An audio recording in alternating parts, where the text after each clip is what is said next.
Karnataka news beat follow ಮಾಡಿ, subscribe ಮಾಡಿ. ನಮ್ಮ ಜೊತೆಗೆ ಯಾಸೀರ್ ಖಾನ್ ಪಠಾಣ್ ಅವರಿದ್ದಾರೆ, ಅವ್ರನ್ನ ಮಾತಾಡಿಸ್ತಾ ಹೋಗ್ತೀನಿ. ಸರ್, ಇವತ್ತು ಕಾಂಗ್ರೆಸ್ ಶಾಸಕಾಂಗ ಸಭೆ ಕರೆದಿರುವಂಥದ್ದು, ಬಹುತೇಕವಾಗಿ ಡಿ ಕೆ ಶಿ ಅವರೇ ಮುಖ್ಯಮಂತ್ರಿ ಆಗ್ತಾರೆ. ತಾವು ಕೂಡ ಸಚಿವಾಕಾಂಕ್ಷಿ, ಏನಾದ್ರು ಗುಡ್ ನ್ಯೂಸ್ ಸಿಗುತ್ತೆ ಸರ್? ನಮ್ಮ ಜಿಲ್ಲೆಯಲ್ಲಿ 6 ಕಾಂಗ್ರೆಸ್ ಗೆದ್ದಿದ್ದೇವೆ. ನಮ್ಮ ಜಿಲ್ಲೆಗೆ ಪ್ರಾತಿನಿಧ್ಯ ಕೊಡಲಿಕ್ಕೆ ನಾವು ಕೇಳಲಿಕ್ಕೆ ಬಂದಿದ್ದೇವೆ. ನಮ್ಮ ಜಿಲ್ಲೆಯಲ್ಲಿ ಹಿರಿಯ ನಾಯಕರಿದ್ದಾರೆ. ಯಾಕಂದರೆ ಒಂದು ಮಾಜಿ ಮುಖ್ಯಮಂತ್ರಿಗಳು ಬಸವರಾಜ ಬೊಮ್ಮಾಯಿ ಅವರು ಪ್ರತಿನಿಧಿಸುವ ಕ್ಷೇತ್ರ ಹಾವೇರಿ ಜಿಲ್ಲೆ, ಅಲ್ಲಿ ಇನ್ನೂರಿಗೆ ಯಾವುದೇ ರೀತಿ ಸಚಿವ ಸ್ಥಾನ ಕೊಟ್ಟಿಲ್ಲ. ಅದರಿಂದ ಈಗ ಮಾನ್ಯ ಡಿ ಕೆ ಶಿವಕುಮಾರ್ ಸಾಹೇಬರ ನೇತೃತ್ವದ ಸಚಿವ ಸಂಪುಟದಲ್ಲಿ ಹಾವೇರಿ ಜಿಲ್ಲೆಗೆ ಪ್ರಾತಿನಿಧ್ಯ ಕೊಡಬೇಕಂತ ಕೇಳಲಿಕ್ಕೆ ಬಂದಿದೆ. ಒಂದು ಕಡೆ ಸರ್, ಸಚಿವಾಕಾಂಕ್ಷಿಗಳು ತುಂಬಾ ಜನ ಇದ್ದಾರೆ. ಅದನ್ನ ವಿಶ್ವಾಸಕ್ಕೆ ಎತ್ಕೊಂಡು ಹೋಗುವಂತ ಒಂದು ಅನಿವಾರ್ಯತೆ ಮತ್ತು ಚಾಲೆಂಜ್ ಡಿ ಕೆ ಶಿವಕುಮಾರ್ ಅವ್ರಿಗಿದೆ. ಅದು ಕೂಡ ನಿನ್ನೆ ತಡರಾತ್ರಿವರೆಗೂ ಕೂಡ ಮೀಟಿಂಗ್ ಮೇಲೆ ಮೀಟಿಂಗ್ ಮಾಡ್ತಿದ್ದಾರೆ.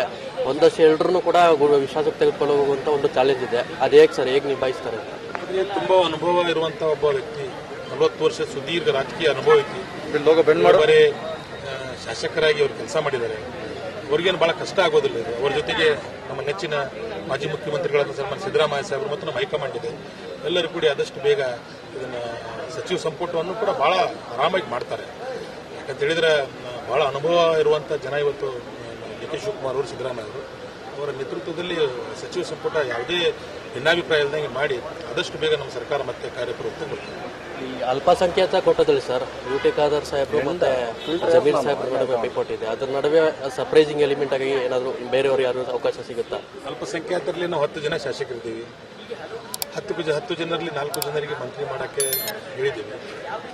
100% 100% ಕಾಂಗ್ರೆಸ್ ಪಕ್ಷ ಅವರವರ ಸೇವೆ, ಅವರವರ ಪಕ್ಷ ನಿಷ್ಠೆ, ಅವರ ಒಂದು ಅನುಭವದ ಮೇಲೆ ಅವರು ಆಯ್ಕೆ ಮಾಡ್ತಾರೆ.